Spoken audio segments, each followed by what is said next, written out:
Included a small version of this problem or picture of the problem up in the left corner there. It says a particle is moving along the x-axis according to this. Ask me some questions about it. I see velocity, I see s increasing, velocity, acceleration. So I know s is position, and then if I derive, I get velocity, and then if I derive again, I get position. So that's important to know for this problem, and I want to keep that in mind.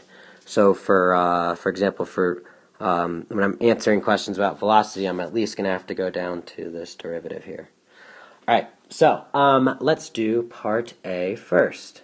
When is s increasing? Well, that would be when s prime is greater than 0. So I need to find s prime. S prime is equal to, so I'm going to take the derivative of this.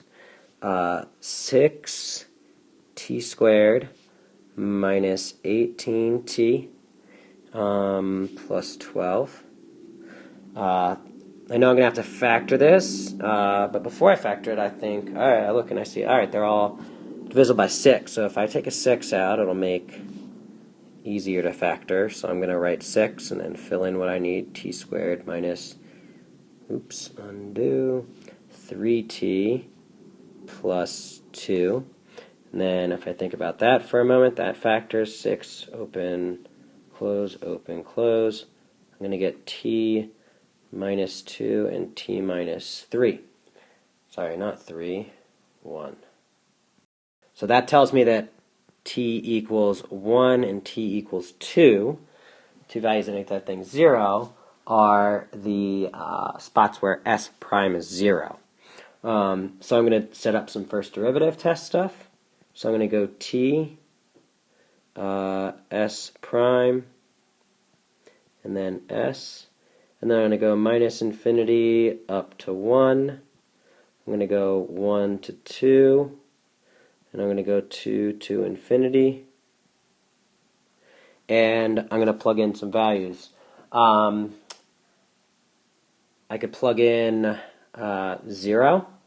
Well, 0 is going to give me this value, so I know that's positive. I could also, I talked about it a little bit in my, one of my previous videos. I know that from Algebra 2 or Pre-Calc, whatever you want to call it, that this is a parabola that opens up, and then it crosses here and here. So I know I'm going to go plus, minus, plus based on the graph of the parabola being like that and hitting the axis at those two spots. But anyway, I'll plug them in. So I plug in 1.5. That's negative. That's positive. So I'm plugging in 1.5 for t. That gives me negative 0.5. Positive 0.5 times 6. That gives me plus times minus times plus, which is negative. Negative. And then this one's going to wind up being plus. I could plug in 3. Alright, so now I draw s. Positive derivative means s is increasing. Negative derivative means s is decreasing. Positive increasing. So it says when is s increasing. So I need to write out my statement. And this does not count as justification. So I say s prime greater than 0 on this interval, negative infinity, comma 1, and this interval, 2, comma infinity. So s is increasing. That is part A.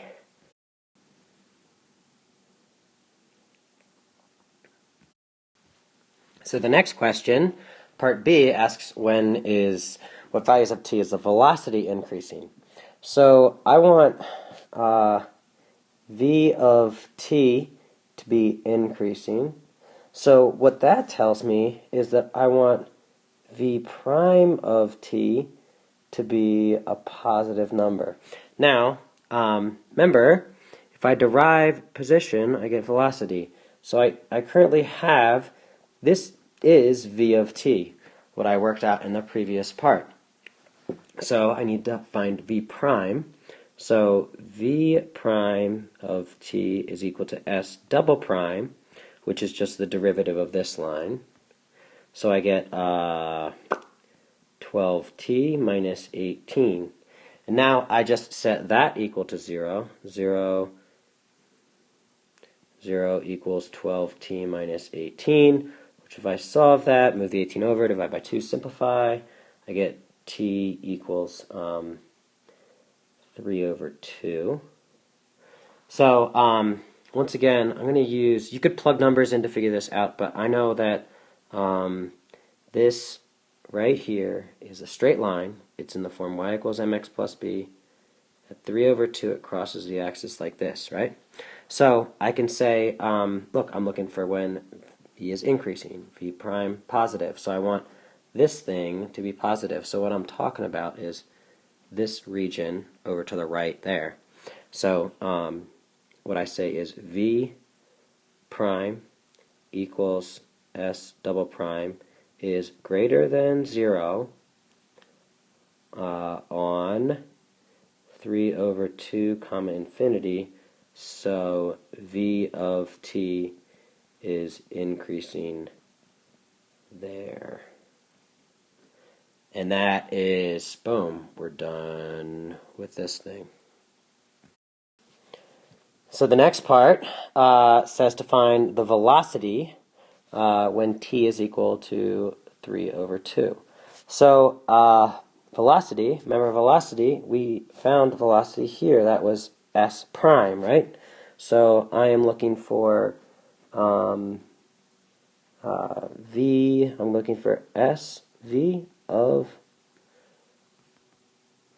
3 over 2, should be a 3, is equal to s prime of 3 over 2, which is 6 times 3 over 2 squared, minus 18 times 3 over 2, plus 12. Now, what's this one where I could use a calculator? I don't know, I haven't used a calculator yet, but let's do this out. So I get 6 times 9 over 4 minus 18 times, actually I'm going to simplify this part here. I'm going to divide the 18 into the 2 into the 18 and write 9 times 3 plus 12, which now I'm going to simplify this. So that gives me a 3 and a 2. So I've got, let's see, 27 over 2 minus 9 times 3 is 27 plus 12. Now, these guys over here, negative 27 and 12 gives me minus 15. And then the 27 over 2, I'm just going to write that as 26 over 2 is 13. And then plus 1/2 is left over. So this gives me a half minus 15, or sorry, minus, these guys give me a minus 2, which is minus 1.5. I don't know, I don't think you'd be expected to do an operation that long on an AP without a calculator, and we could always leave it in this form. But anyway, that is that. So the very last part of this one says find the acceleration when t is equal to 2. So I'm going to come back to this, whoops, undo. I'm going to come back to this guy over here.